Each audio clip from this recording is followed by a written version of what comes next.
Okay, so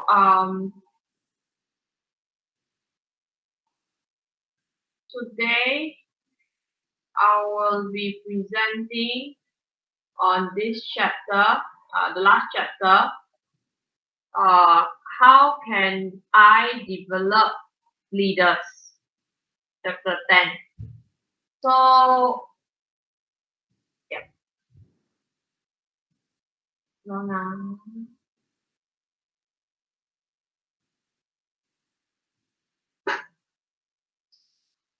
So last chapter we talked about how to navigate leadership transition, right? So this week basically it touched a bit on why is it important to partly why is it important to develop leaders and how to develop leaders. Okay, so still I'm gonna start with this uh like this diagram, circle of control. So uh, remember before you start off, identifying which leader that you want to develop and so on, and you have to bear in mind the things that in previously we talked about. Okay, there are things that it's way beyond your control. One of the things is uh, whether the one that you are developing or the one that you see potential in wants to improve as well. So even if you one-sided want to train, want to develop him or her, but if she herself doesn't want, it's still her choice. So yeah, and that's why what you can control is your try your best to provide whatever that you can, or whatever that you are equipped with, and create the environment for people that you see there is a potential for them to grow, right? And what others reaction respond, that is not within your control already. So you don't have to get upset if the things that you hope for doesn't turn out. Okay. So and also I would like to touch about on this part.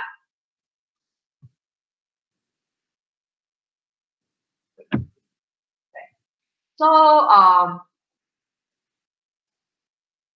why it's important to actually develop leaders. Okay. So, like, why should we actually develop leaders? Why not we just focus on developing ourselves? Why should we actually spend time to develop leaders in future, in long run? Actually, it got to do with this diagram. Okay. Um, no man is an island actually. So we are living in a world where everyone is actually interdependent, whether you like it or not. You can't really do anything or achieve anything impactful if if you are working alone. With you alone, the impact won't be as um, huge or won't be maximized if with you alone working only. So that's why first, of course, at the beginning of this book, we talk about self leadership, right? And slowly we are actually moving towards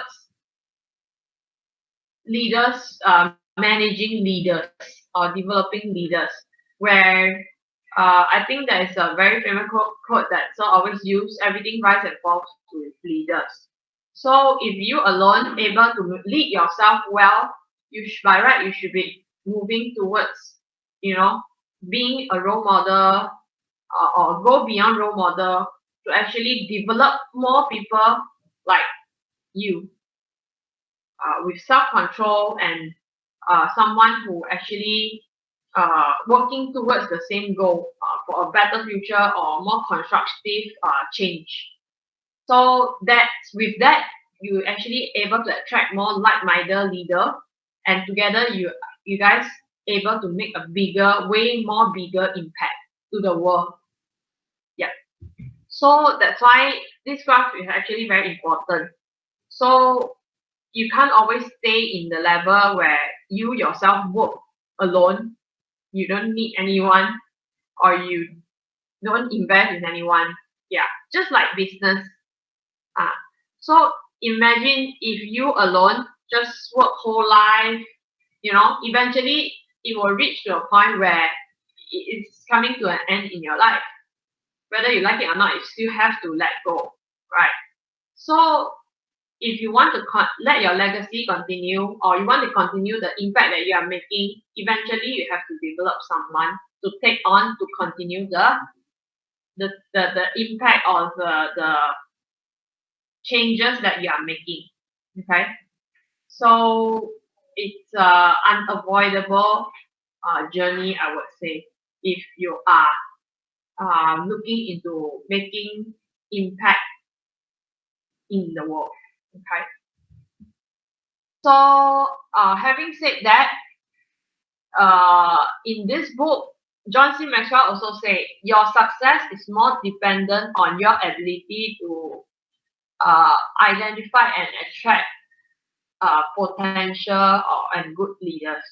So yes, actually, as you go on, no matter how successful you are in your career, eventually people will still look at the real success is really how many people you actually manage to develop that can take on your legacy after you retire or you leave the place where you are in right now, or the good things that you are doing. So yeah. Can I add another perspective? Yeah. The way I look at it, of course, what you're saying is right, but I'm seeing it slightly further. I'm seeing things slightly more. I begin to see that whether you like it or not, you are a leader because you influence other people. We all influence other people. Somehow there will be people who are junior to us, who will be able to learn something from us and who will be impacted by what we do. Sure. So we are all leaders whether we like it or not. So in other words, we are influencing other people. And we also need to recognize that they who are influenced by us also have their subordinates or their followers whom they are influencing. Even though you did not consciously influence these people who are leaders to other people, and they did not consciously influence those people who are following them. Notice that you are already unconsciously influencing leaders who influences others. The question to me, I want to challenge you to think is, are you consciously developing other people as leaders for the better? That is the question. Or are you by default only influencing other people who will influence other people? If it is by default, basically the impact of your leadership may not be right, may not be complete, may be limited. That's why you must consciously choose to make developing leaders as something that you must do. Even if you don't conscious, you are doing by default. So to me, add a little bit of effort so that you become conscious of developing, and that way you are developing your legacy. You are developing people who you consciously want them to be better in such and such a way, and to be able to impact life in such and such a way, rather than by default. And by default, by the way, by default, it could be negative. In other words, you may be influencing other people to be negative leaders. I mean, let me give example. Most of our parents never think of leadership to their children. Agree? Most of our parents don't. My father didn't. My father never, I don't see my father consciously recognize that he is going to impact their children's life, right? Who will grow up to be such and such a person who also will impact other people's life. And that's why now, when I now look back at it, and I look at now my conscious effort to grow as a leader, I cannot assign any of my improvement to my father, or much of my improvement to my father, because he wasn't conscious. And in fact, the more I think about it, by default, I have picked up quite a fair bit of bad habit from my father. So in this case, my father influenced me as a leader by default, not in a positive manner. Now, don't get me wrong, when I say this, I'm not being disrespectful. I'm beginning to recognize this, which is why now I become very careful. It's a lesson now I'm learning. I appreciate my father. I still appreciate my father, and I also recognize and understand the background my father is from. That's why I'm not angry with him and I'm not blaming him. But nevertheless, this is an observation that I see. So, which means this, for us, whether we like it or not, whether we are consciously developing people, including our children in the future, or by default, influencing them to become people who will influence others positive or negatively, this is going to be happening. However, right now, we can choose. And which is why I am sharing this, so that we can make a conscious effort to choose now, to start now, developing a habit of developing others, of consciously trying to influence others for the better, so that eventually when we are in a position to influence our subordinate or even our children, we are already practicing the right practices that influence others positively. Okay, back to you, Jenny. Right. Yeah, actually, I can relate to what Sir said, because I myself do observe, like, for example, at home, it's only me and my sister, so both of us very close. So sometimes we can see how this actually works out. So a lot of times, we also indirectly influence each other, like we pick up each other's bad habits quite fast, and same goes to good habits. So when we consciously aware of that, we try to encourage or remind each other, when we sort of like when our bad habit turns up, then we start to remind each other. That's how it actually works. You will, how they indirectly or not knowingly influence people, or spread, not say spread, but influence people with your bad habit, and eventually they will pick up your bad habit as well. So the more you practice good habit, the more you correct yourself, the more you remind yourself, you're consciously aware of that, the better outcome it will turn out, or better influence you can actually make around to the people around you. 3 days learn bad, 3 years learn good. Correct. It's very hard. So if you have siblings or whichever, then it plays a good role or even for friends as well. Yeah, just help to remind each other. Right? So actually, if you are looking at that, leadership doesn't have to be. Remember, leadership equals to influence. So it's not like you have to lead a big group or make big impact, but actually start from the influence around you. So that's also part of leadership. Okay, and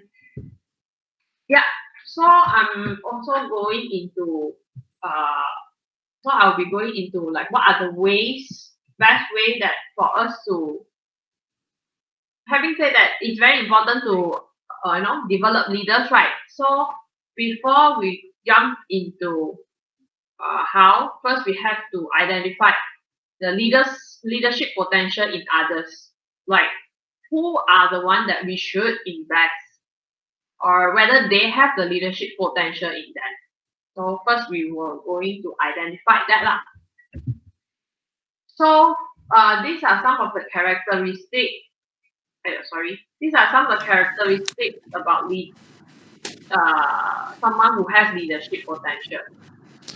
Okay, let me interrupt a bit. Why is it important to identify potential leaders? Why not just anybody, no? Why? So that you don't waste your time. So that? You don't waste your time. Okay. The one last my chapter I learned one. The willing and ability. That to identify someone who is willing to change and able to change. So why you must want to identify? Why you want to spend time to identify? You see, one of the things that will happen basically is this: when you become selective, people say you're not fair one, Correct or not? Why you choose him, don't choose me? Why you so unfair one? But it can be also one of the ways to motivate those who was not chosen. Oh, correct. One of the things you must always recognize basically is this. Okay? Investment in a leader needs a lot of time and effort. And to develop a leader well, it's a lot of time investment, a lot of energy. And so a single leader, if you want to invest in other potential leaders and develop them well, you can't find many. You cannot have many. You cannot have. Jesus also only have 12. Okay? Jesus find 12 potential leaders. How come he don't find 500? Why he don't okay, everybody who come to him, also I will train them to be leaders. Why did Jesus spend only all the time, all the personal time with the 12? And that's what developing leaders involve, You give special personal time one. And you see Jesus doing that. He pulled the 12 and Jesus will say some things only to special one. Out of the 12, he also picked 3 more often than all the 12, all the other 9. There's 3 he always picked: Peter, James, and John. These 3, Jesus always pick one. And Jesus will talk to them, these 3 personally one, out of all the 12. Which is why, the other 9, how come?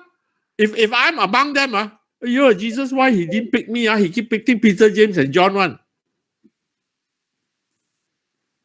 Why? Because every human being has a limit. and you want to give your best to the best potential so that they can multiply more. You don't simply sow. You simply sow, right, a lot of wastage. Okay? That's the reason. Of course, if you are at the beginning stage, usually what will happen is this. If you are beginning to develop leaders, actually, you don't have many to choose from. But you will come a time where you have too many to choose from. If you spend a lot of time developing people, eventually you will find you cannot afford to. And so precisely because of that, you must find ways to know how to identify the potential of these people so that that potential can multiply your investment. And this is wise. This is being wise. You don't simply invest. You invest in things that can multiply the most. Same thing with people development. Same thing with leadership development. Developing leaders. Okay? But of course, at the beginning, right, so hard to find even one or two because nobody wants to follow you. But eventually, you will have too many to follow you, and you know you're going to spread yourself too thin. Okay? And in a way, you also waste on people who are not ready. Okay? So these are some of the ways, things you can see. That's why what John C. Maxwell here provide, okay, is when you really need to pick, knowing that you have limited your time and your resources for investing in people is really limited. Now, for those who are high S, you feel guilty. Now, my advice to you is don't. Why I say don't? Investment is yours to decide. Why is it unfair if you choose to invest in this and not in that when the investment belongs to you?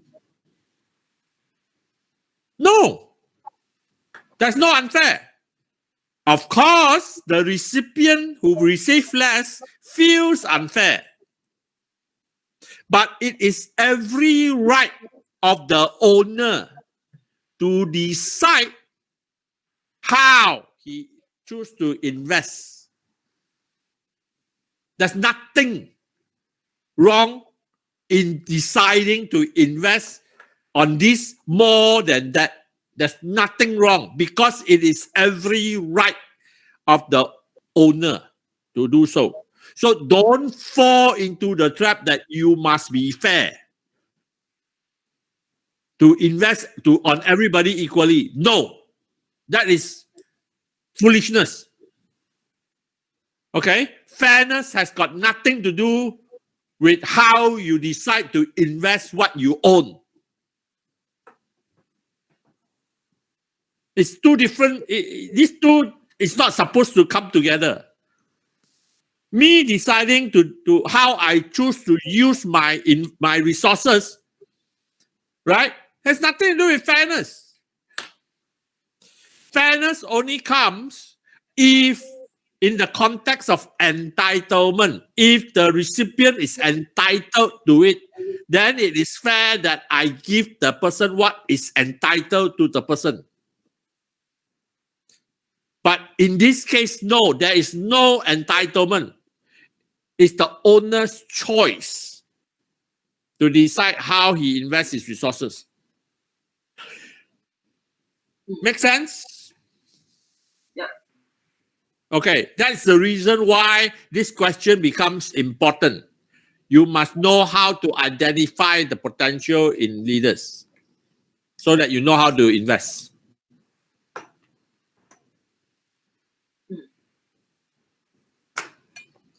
Okay.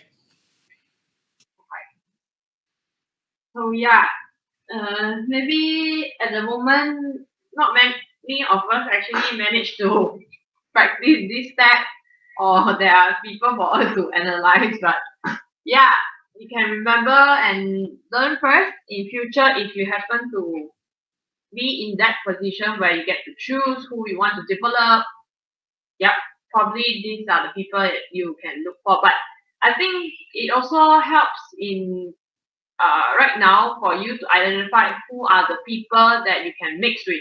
If they are this kind of people, perhaps, yeah, I believe it's something that you guys can learn from each other, lah.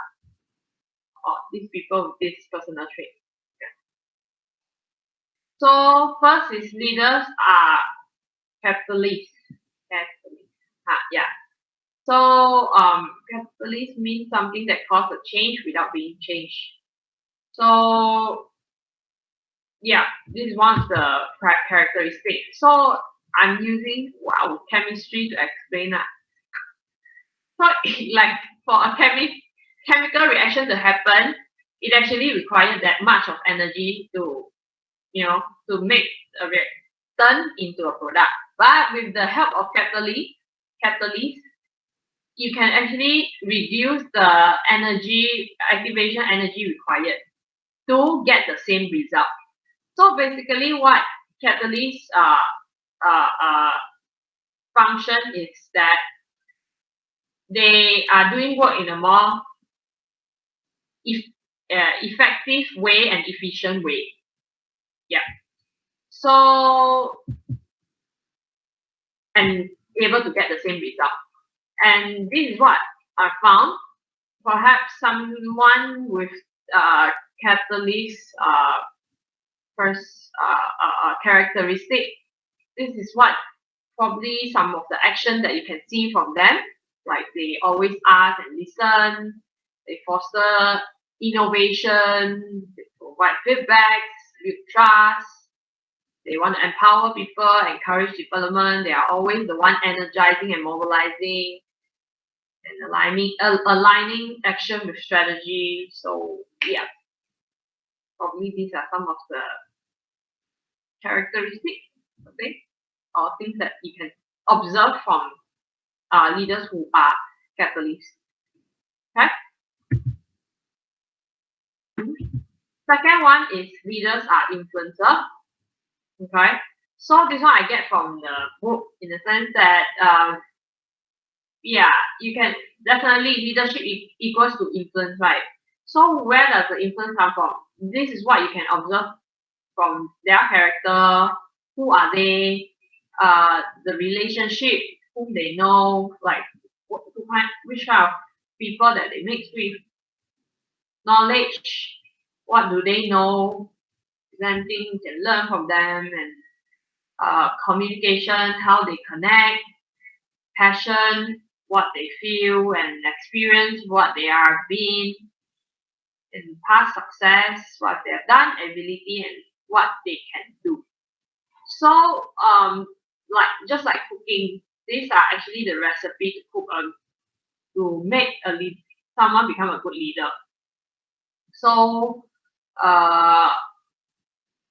yeah, if you can see that, like one of the things mentioned here, like probably they won't be able to master all of them, like shine in all of this point, but probably one or two you can see, then perhaps these are the something that can actually make people follow them.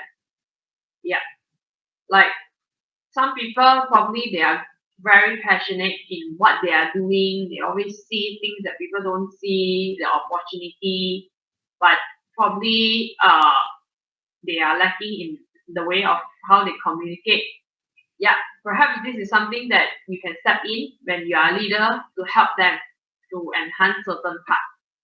But this is what you can observe from whether someone has the potential to be a leader.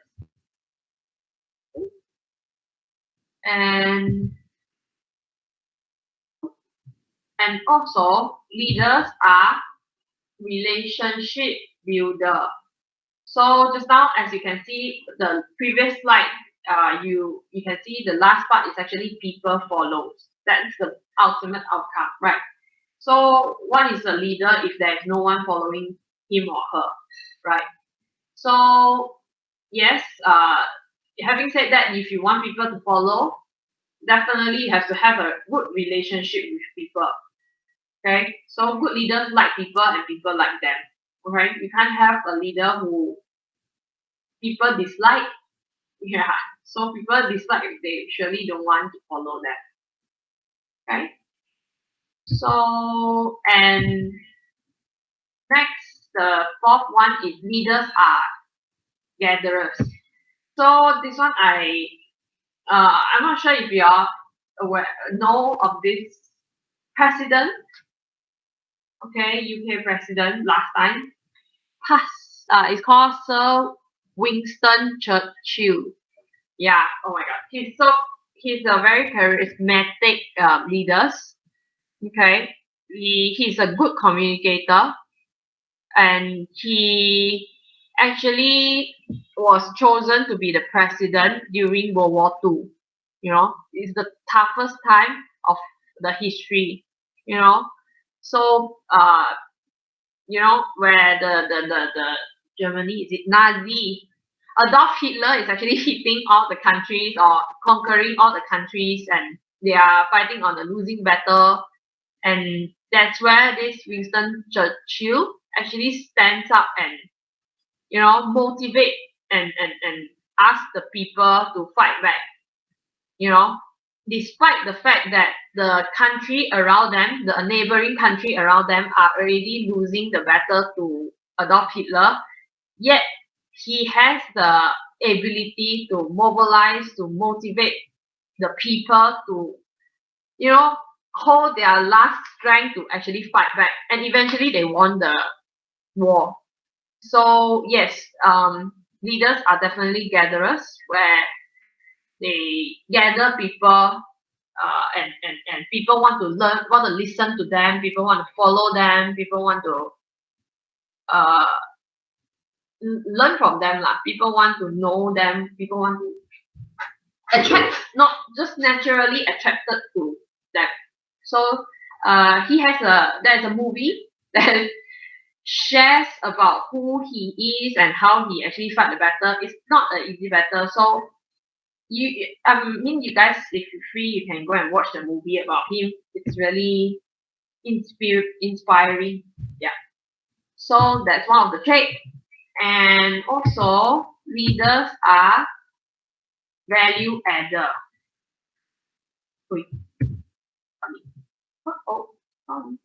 Okay, leaders are value adder. Of course.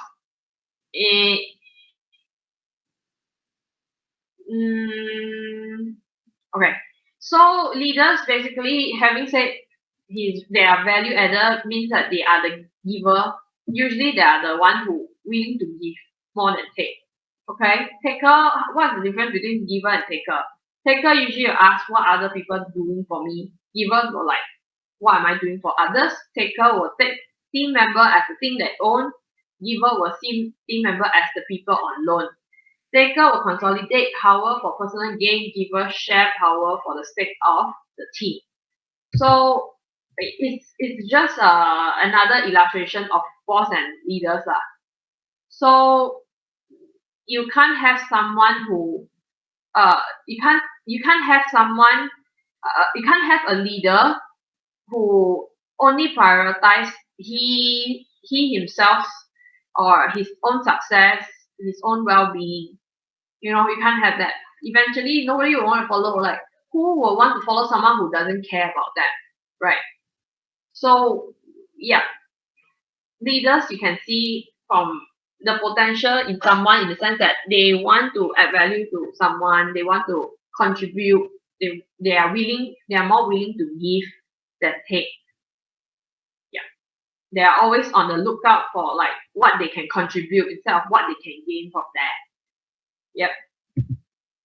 And next is leaders are also opportunists in a sense.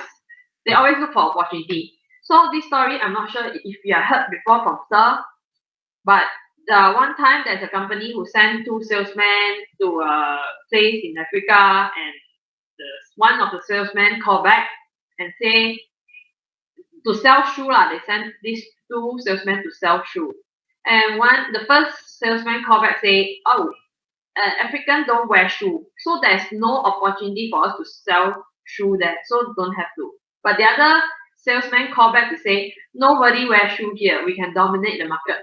Send all possible stock." So you can see how two people actually see things differently. One see opportunity, one see no hope. So yes, precisely it's because of their ability to see opportunity.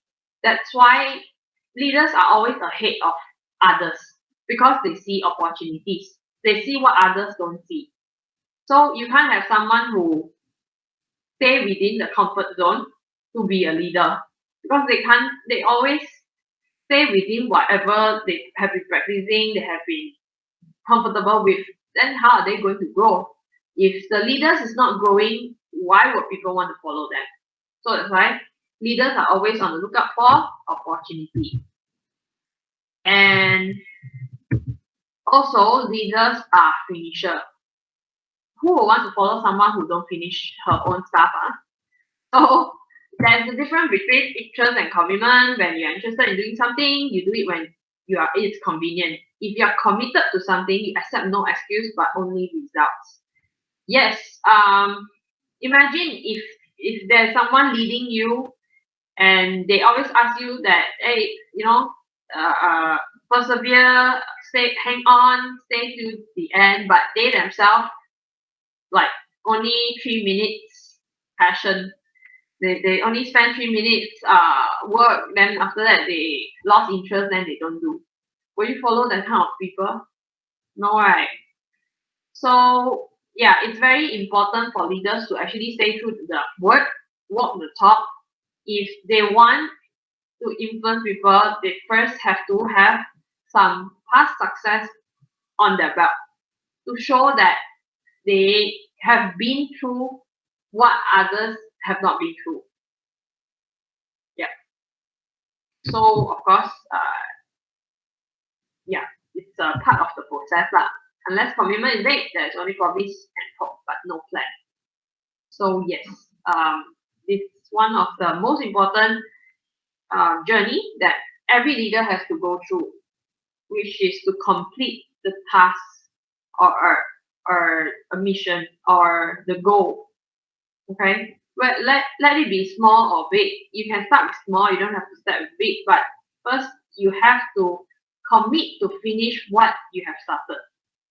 Okay, and okay, so that's the first part. What is the best way to identify leadership potential in others? So from these few traits, you can actually know whether the person has the potential to be a leader. Right? And next, we are addressing different different question, which is whether is developing leaders more art or science. So, just give an understanding for y'all. What is art and science? Science is basically observation, research, study, categorization of leadership practice, result in a steadily fast justification of what makes a leader successful. Art is developing practical experience in the application of leadership practice and method, resulting in science of leadership. So basically, conclusion is that science, I understand it's hard skill, art is soft skill. So in this book, you can see this is what on the right hand side, this is what John C. Maxwell come up with. Right? Art is based on intuition and recognized talent, and so you can see actually it's more of like a soft skill, and science is more of like the ask you like what you have to do, like what is the principle to become a leader, to develop leaders, up to more like so. Yeah. So you got anything want to add this one? Okay, no problem. Okay. So that's this one. And what am I thinking? Okay. So I would like to show this graph is because developing actually to develop a leader, you need both hard skill and soft skill. You cannot neglect hard skill, you cannot neglect soft skill as well. You cannot hero one of it. You have to develop them in both ways. Okay. And to yeah. So to develop them into someone, to develop them to reach to the point where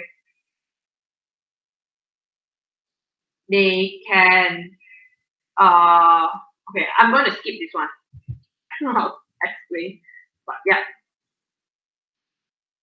So basically just now the conclusion for a second question is you need both skill and hard skill to develop a good leader lah. Cannot neglect one of it. Okay? And number third is how do you help people to realize the talent within them and help them to believe in them? Right?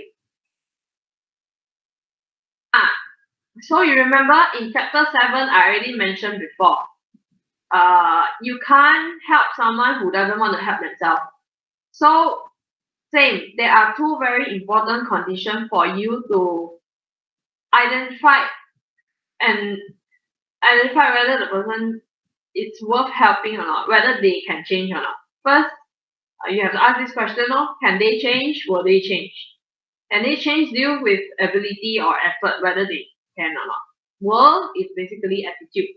Okay, if they don't have one, the answer for these two questions, one of it is no, then that's something you can do for them.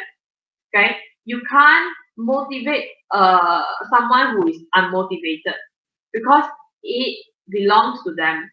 This part belongs to them. You can't motivate them on behalf of them. Okay, so this one you have to recognize first before jumping into the next step. Okay, if you are willing and able to help lah. And how are you going to help if the answer for these two questions is yes, they can change, they are willing to change, then how are you going to help them is the step on the right hand side. First, you have to help to identify their strength. Okay, so here I read there is one very interesting thing that John T. Maxwell said. Last time when we are young, that time, when we were a child, when we get in academic, when we get A in maths and C in reading, let's say, or C in English, usually what will teachers say to us? Oh, you need to work on your English, right? Your maths is good enough, but you need to work on your English. But that is not the case as we grow up. Yeah. This is what he said. This is not a good strategy as we grow older. It's because if you want to be successful, you need to build on your strength, not shore up your weakness. Nobody pays for average. Nobody purposely hire mediocrity. People pay for excellence. Okay? So if you are above average at something, you have a shot at becoming excellent at it. So if you start up as excellent, you have the chance to be great. So that's why if you are identifying who to actually invest in to develop them, first you have to identify their strength. Okay, so you can help them to shine and maximize their potential in that sense. Even for our case as well, perhaps a lot of times I'm not saying that we should neglect our managing our weakness, but perhaps I think maybe we shouldn't spend too much time on dwelling in our weakness, but try to identify what are we good at and try to hero that or maximize as possible on our strength. Yeah, this is something that I learned from this book lah. Yeah, and second one is definitely increase confidence. Yeah, yeah. After you identify and give them the confidence so that they are willing and have the confidence to try, and of course give them a place to practice. Okay, actually, and the fourth one is coach them to improvement. Fifth one is increasing their responsibility. So actually, these 5 steps, if you relate it to what Sir developed in YMAT, developed us in YMAT, it's exactly the 5 steps that Sir used. Yeah. So you remember that last time in YMAT we offer 2 ways in the sense that you have to attend training and you have to do project. That's precisely what we are practicing the number 3, giving them a place to practice. You can't be good at something if you don't practice it. And it's not only practicing it, but there are also peers who are supporting you or giving you feedback on how you can improve. And also, Sir have been coaching us so that we know where went wrong. And of course, as we go by, if you manage to develop someone, you won't want someone to stagnant there, right? You want them to continuously increase their ability to take up more responsibility. Eventually, to a point where they themselves don't have to wait for you to assign. They themselves can create their own impact. Yeah. So that's the 5 steps. Yep. And number 4 is how can you help people to achieve their maximum potential when they are in their comfort zone and don't care to leave? Still, this one a lot got to do with circle of control. Remember, not remember that as much as you can do, you are not responsible for their response. Every individual has to take the responsibility for their own action. Okay, as a leader, you can only model growth, encourage them, and try to be a catalyst for positive change. But you can't make the decision for them. So if you are clear on this part, this is how you can help people to achieve their maximum potential.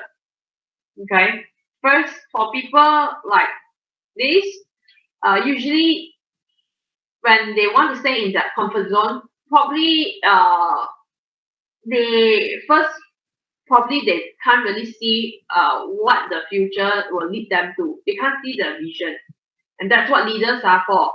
Leaders usually envision the future or what is ahead of them. So share with them the vision that you see and treat them not as they are but as they could be. Tell them where their potential is. Okay?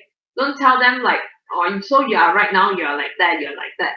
But you can tell them you can be like that if you step out of it. So give them the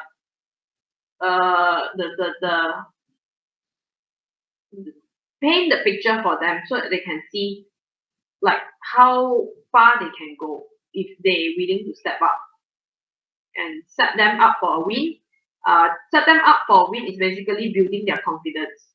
Okay. So usually for people who dare not step out of their comfort zone, usually they are less of a risk taker. So set them up for a win basically to help them to win some small easy goals.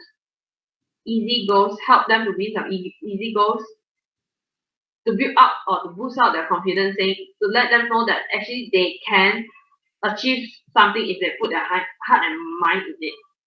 So yeah. And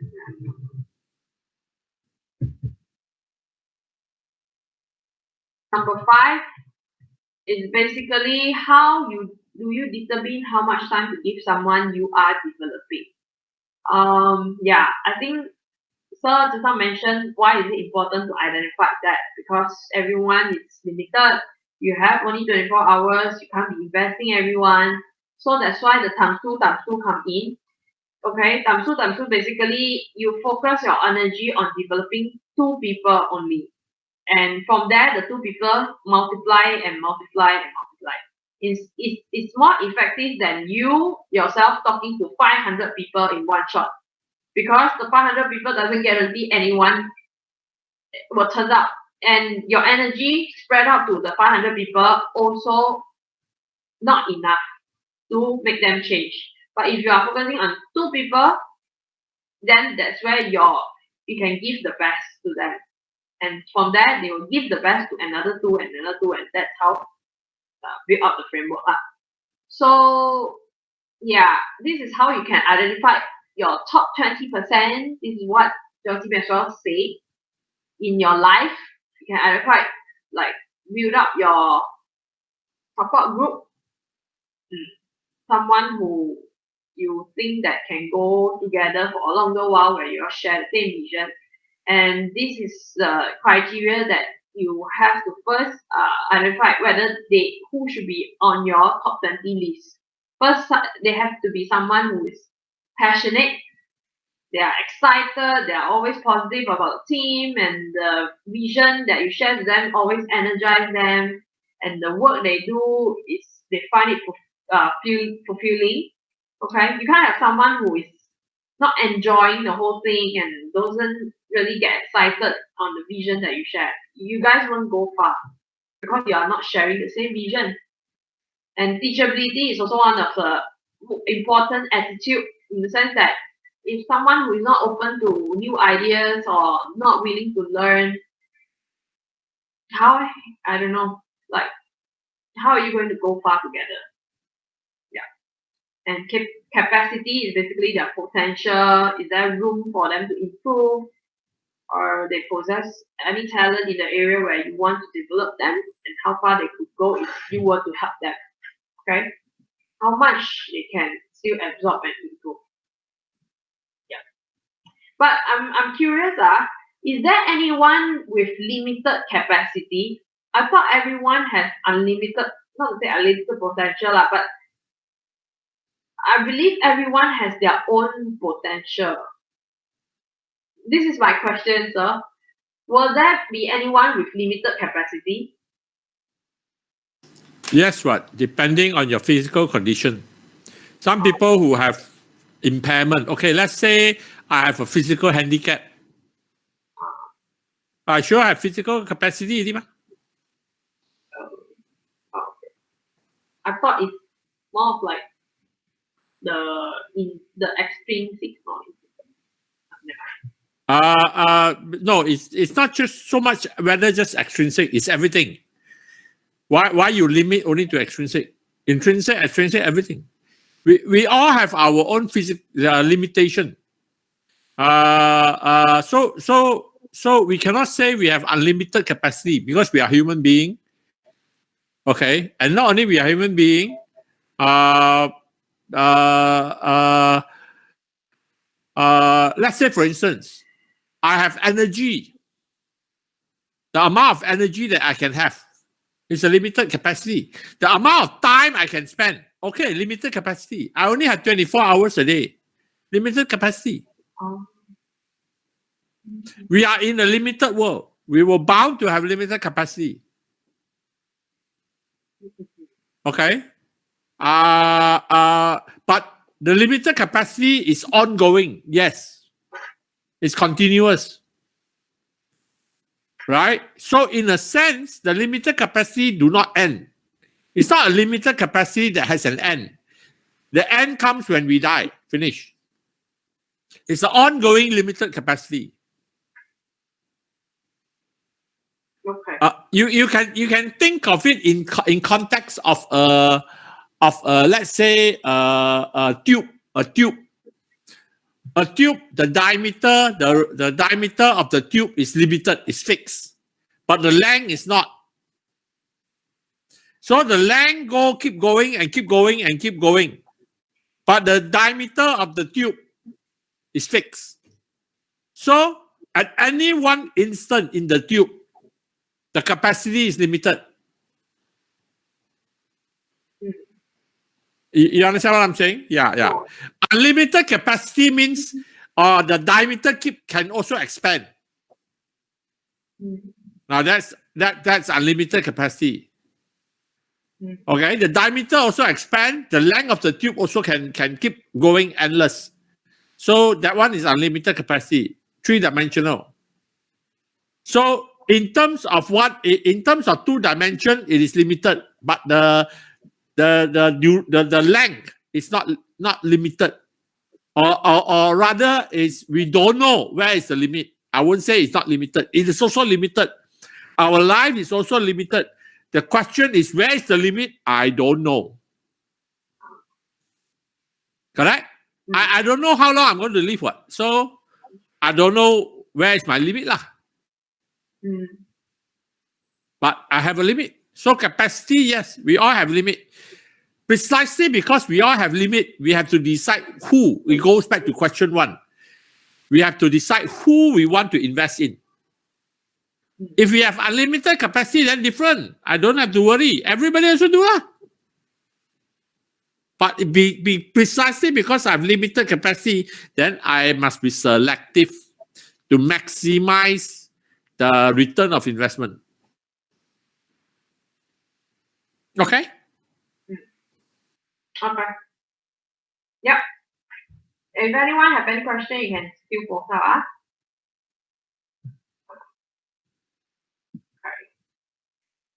Okay. Thank you. Wait. This one is what? When I'm empowered. Wait. Did I miss one?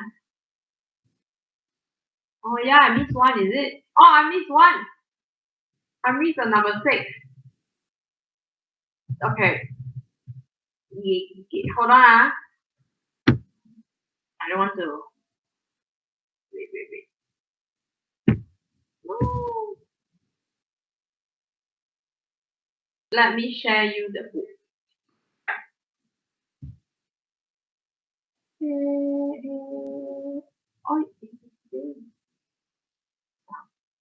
Okay, never mind. We read the book then.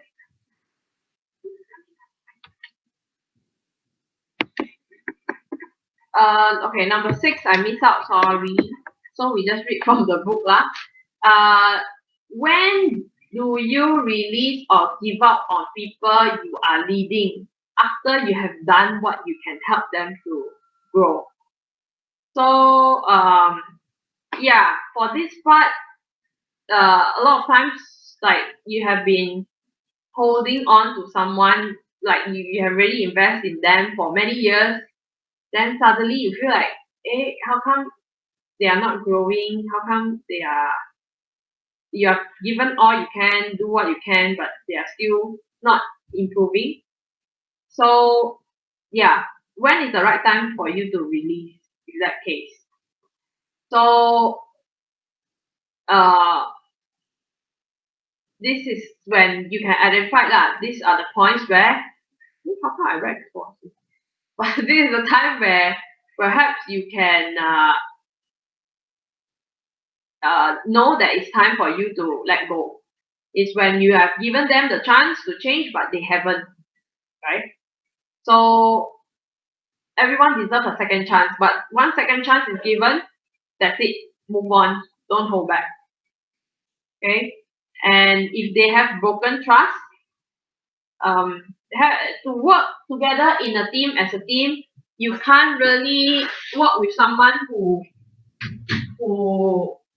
you don't trust them, or whatever that you have passed to them, they break the trust. So how it's not going to go for long. Okay, so yeah. And the third one is when you realize that you will not hire them again.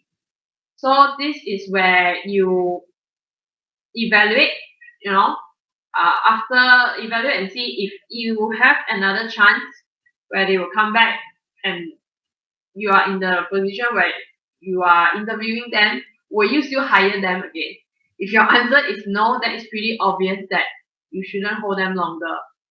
So although it might seem very cruel that you just let go like that, but if you think from different perspective, if they are not growing under your development or under you, why not just let them go? So probably they will find a more suitable place where they can grow to their maximum potential. So don't hold back because you feel like, oh, like I invest a lot in them. By right, they should pay back. They should, give back. Or yeah, I think the ultimate goal in developing leaders is that you hope to see someone actually growing to their maximum potential. But if they are not doing so, I feel it's good for you to let go in the sense that you don't have to carry the burden anymore if they don't find it aligned with you. And the other part is that let them go so that they can find a more suitable place where they can grow to their maximum potential.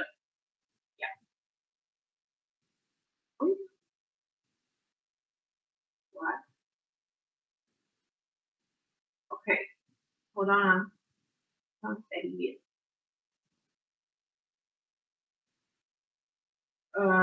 Yeah. Just a comment here. Yeah. Do you realize that what I'm doing with YMAT is question 6? Yeah.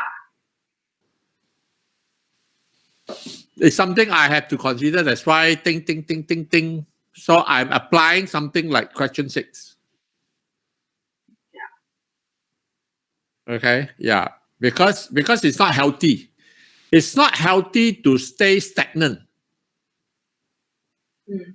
When you realize something is stagnant, it's not healthy to stay there. It never is, because stagnant water dies. Yeah.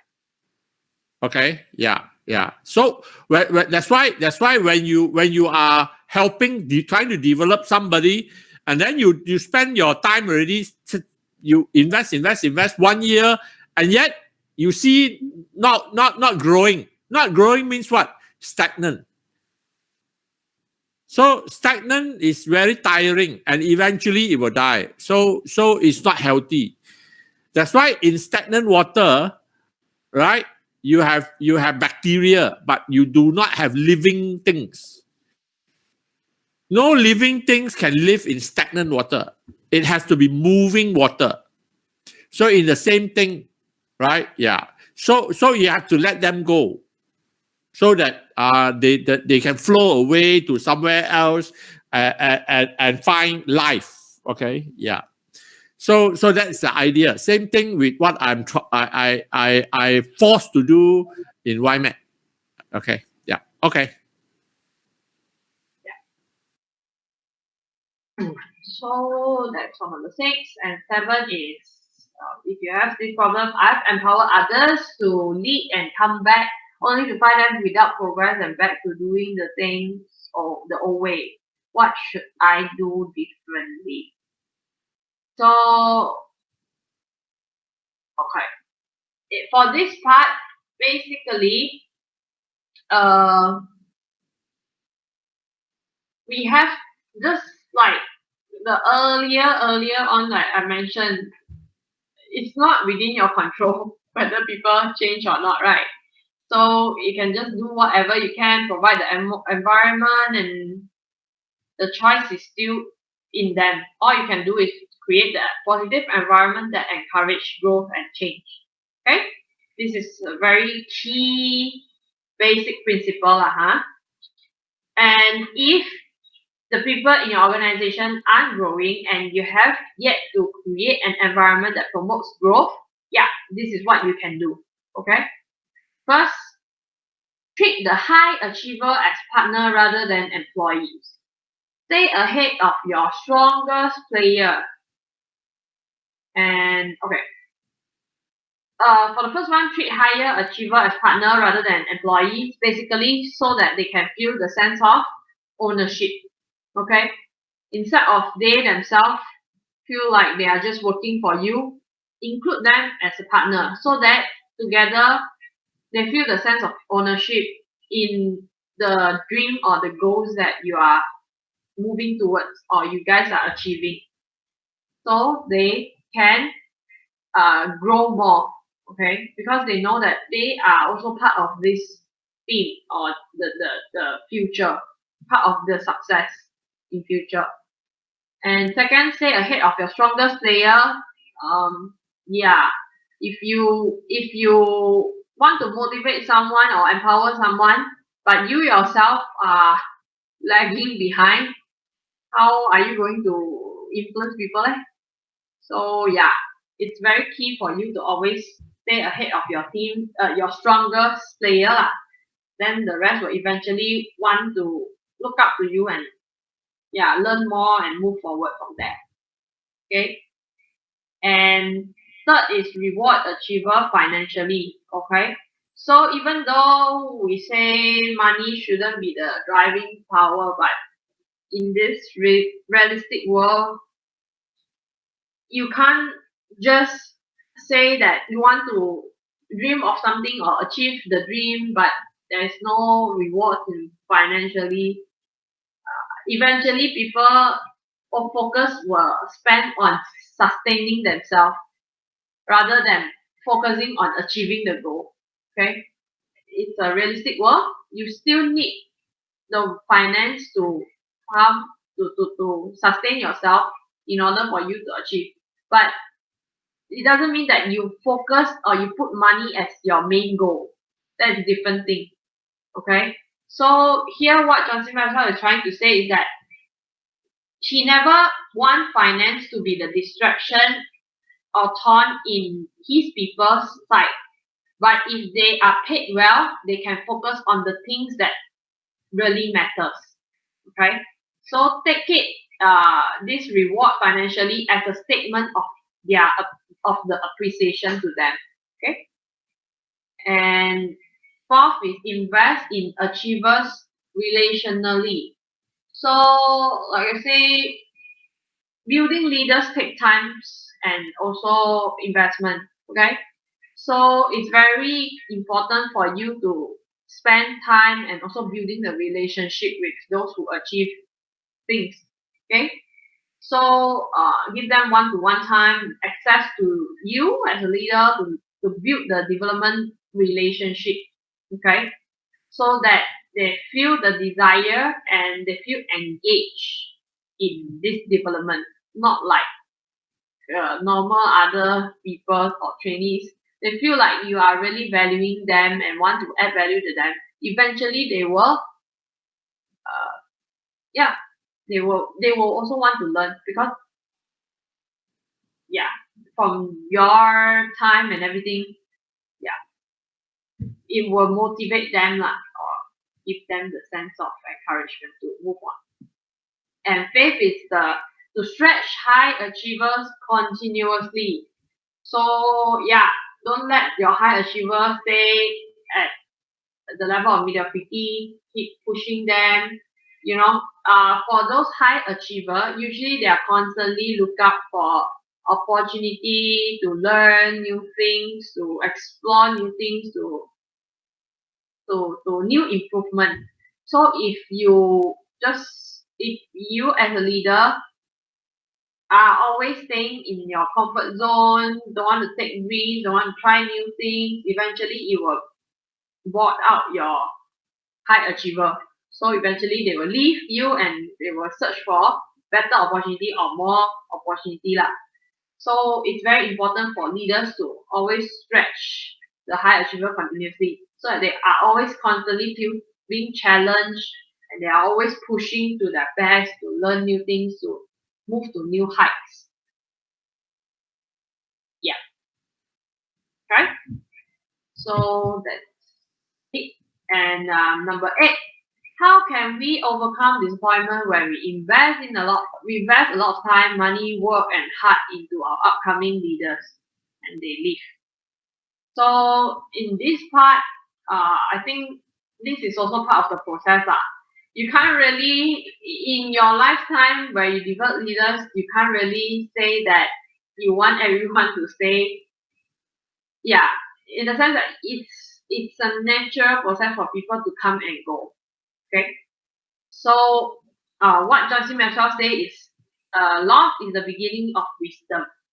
So to be honest, he's not encouraging. He doesn't ask us to actually get over it. Be open mind. No lah.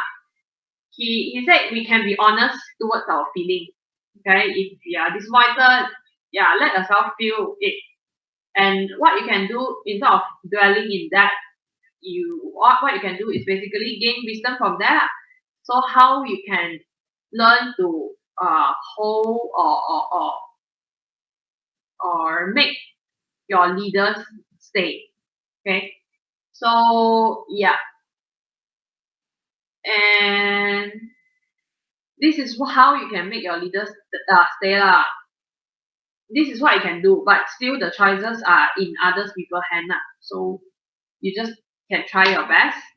So this is what he will do is he will make his purpose larger than he himself.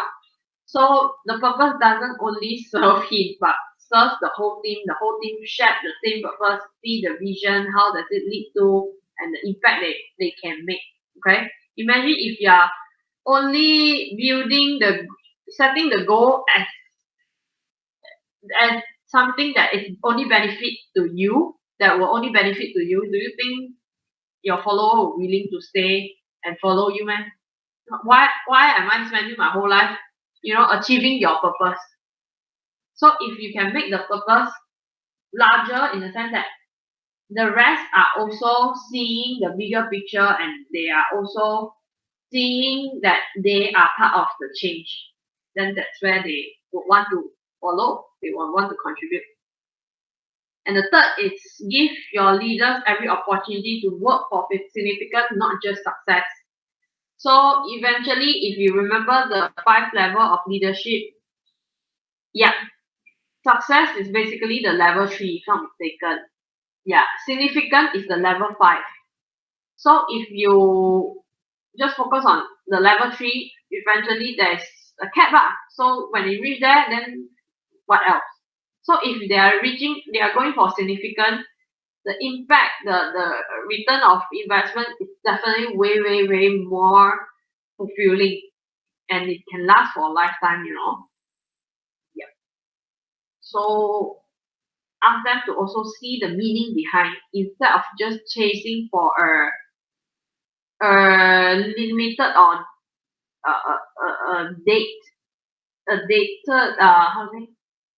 a limited success lah, like one-time success.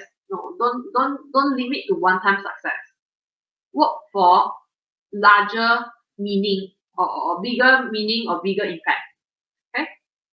And fourth is pay them as well as you can, like the previous one I mentioned, so that they can focus on the thing that really matter. Help them to grow. Okay. Constantly look for opportunity to help them to grow, to stretch them. And last, create an environment that makes people very difficult to live. Okay. So that's number 8. You all got any question? No. Okay. I'll continue. Okay, number 9. What is most important thing a leader must learn in order to be a leader of leaders? Okay. Basically, if you want to lead a group of leaders, first you have to earn the right. Right? Hello, they are already leader. Why they want to follow you unless you are someone ahead of them? Okay, remember, try to be ahead of the strongest player. Yeah, that's the whole point. I mean, if there is a limit in your leadership capacity, how are you going to convince people to follow you? Okay, so of course, a leader is someone who is a constant learner. Leaders doesn't stop there. They learn new things every day so that they are always on top of the game.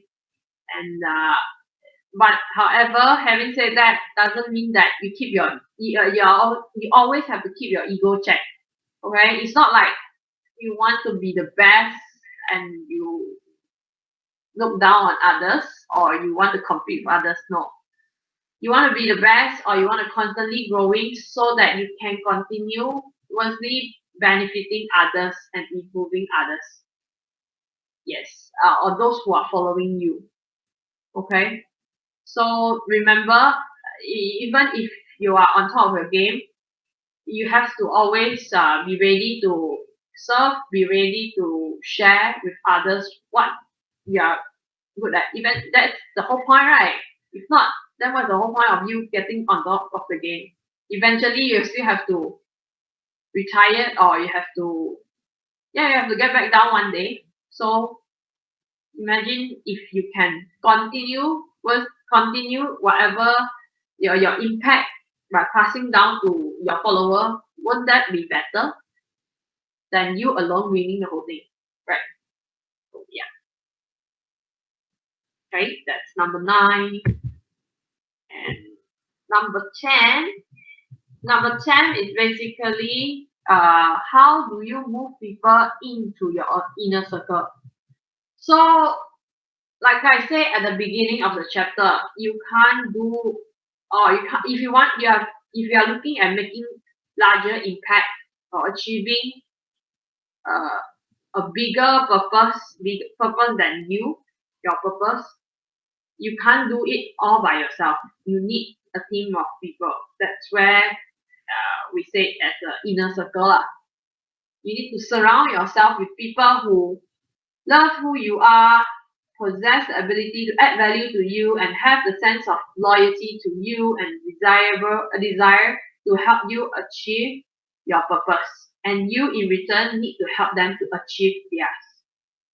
Okay, it's basically, can I say the what flock of feather, what, but with the same feather fly together or something like that. I don't know lah. You all know lah. So yes, you have to attract the same kind of people that share the same goal, share the same vision, and practice the same things, and be open to help each other, to support each other throughout the whole process lah. Yep. So to have that people, first you need to identify these 6 important elements to decide who are the people that you should include in your inner circle. First is time. So you will need time to develop relationship. Okay, any relationship is the same.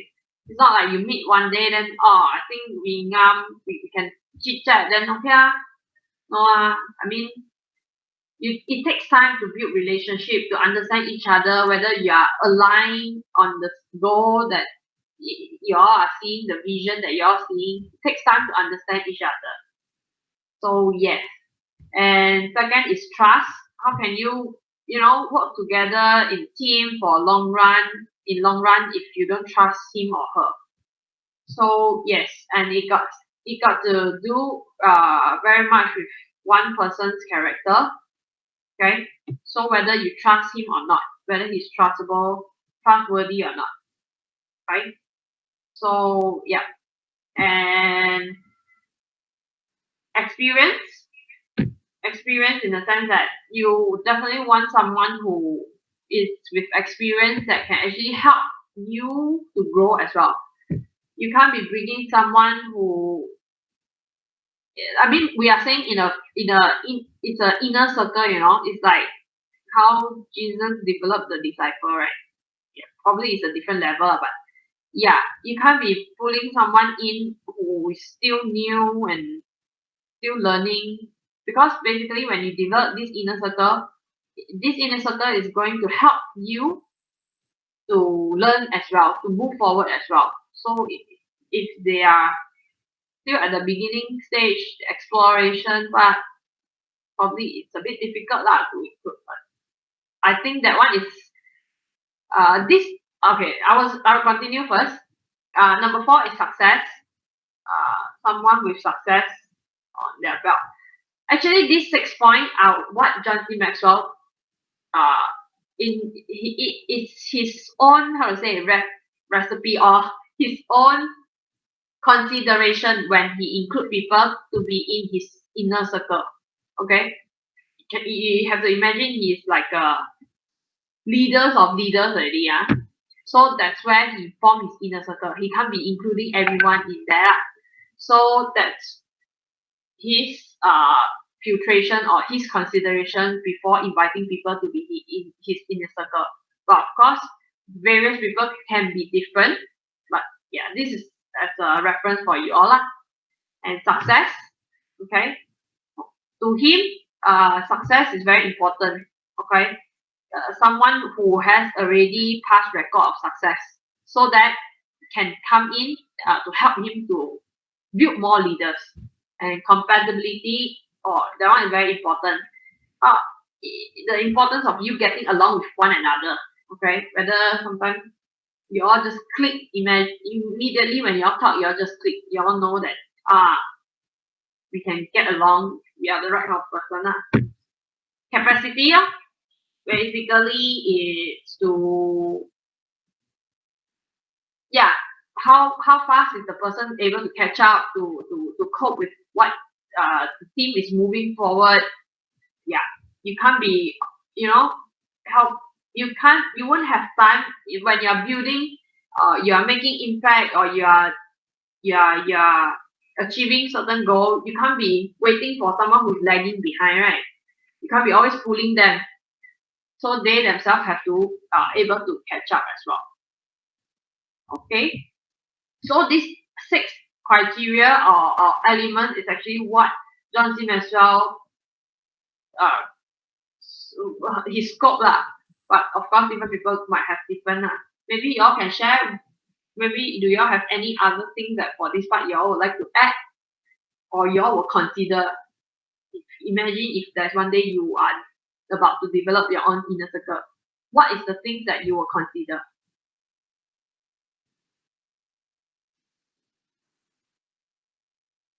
Yeah.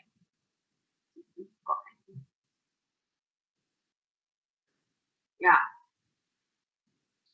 So yeah, this is until what the very later part, or if you're lucky you can build from young, but usually young it's very hard to have this because I'm not sure lah, probably everyone is still very excited about the opportunity out there, and like I say, people come and go. When you are getting older or more matured, you prefer to settle down more. You enjoy the company with people with like-minded. As you grow older, instead of constantly looking for new friends and stuff. So yeah, that's how a person growth will actually lead to lah. Okay, and here John C. Maxwell say every leader's inner circle is a blessing or a curse. Every person on your team carries 2 buckets. One can contains of gasoline and one contains of water. When there is fire, they use one bucket or the other bucket on it. The higher you are in an organization, the later you are on the scene. So the later you are on the scene. Anyway, basically, he's just trying to say, like, inner circle is very important as you grow, like, older or, yeah, or higher in your position. Okay, so whether you will definitely want someone who can help you, who are honest to you, to be on your team, so that you are comfortable and you able to trust them as you grow. Okay. So, yeah, I would like to make my conclusion for this book in the sense that to every one of you yourself, I hope that you can find new appreciation in asking questions and make it a habit in life by asking questions. And to the someone who is working in a team, no leaders can know everything, be expert in everything, or do everything. So it takes a team to be successful. So by asking questions, it can definitely harness the horsepower of every member and together pull the weight of the organization. So that's the power of asking questions. And even more so as you practice, you are from time to time you are able to ask the right question. and create even more powerful impact. So yeah, we hope that this book can actually help everyone in that sense. That's all for this chapter. Thank you, everyone. Any questions?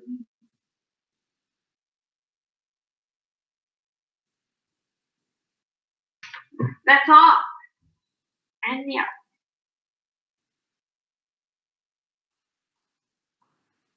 Practice asking questions. Yep.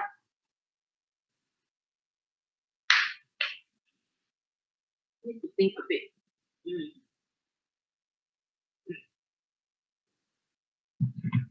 Thank you, Mohammed. Nowadays you got reply already, huh? I thought you're lying on your bed.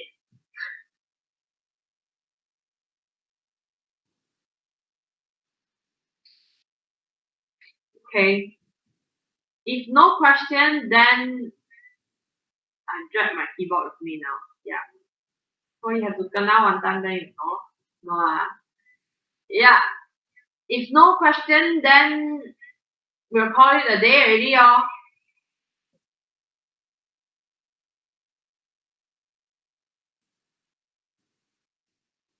Okay. Anyway, this will be our last lesson together as well. We are now starting the attitude lesson on every Tuesday. So with whoever sign up to join. And for book study, I believe what Sir mentioned earlier on is that depends on whether anyone initiate any new books or any books that they want to study. If not, probably we will on hold temporarily for the book study until there is a new topic that anyone wants to learn or anyone wants to take initiative in creating the book study. Yeah. The end of this book. Correct. Very. Okay, I'll be initiating studying a book. Okay. Yen.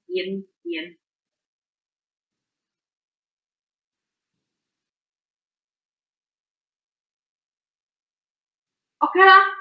So maybe we'll discuss on if there is new book, then we'll discuss on that slightly later. If not, then this time today just like that only. Thank you, everyone.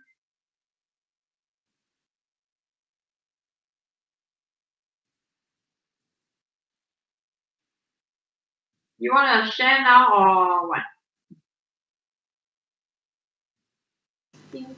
No, just to let y'all know, this is a book I am studying right now. I might as well initiate. If anybody want to join, can join. It's a book called Thinking in System. Okay, it's similar to my concept of holistic thinking or systemic thinking. I managed to find the ebook, so the ebook is available. So anyway, I will be posting up and see whoever want to join can join. Then we can start and then the same way. Then everybody can learn together. Okay. Okay. 1 or 2 weeks time, then I'll post it up. Let's take 1 week break. For others, please, if you have a book you want to study, please initiate. You are no longer new people. Don't need to always wait for other people to do something. If there is a book you want to study, you want to learn from, then just initiate and say, "Oh, I'm trying to learn this book. Anybody want to join me?" Finish. That's it. It's about time because all of you all are no longer junior, new people. It's about time you all just initiate. If nobody initiate, then I will just be doing this book, Thinking in Systems.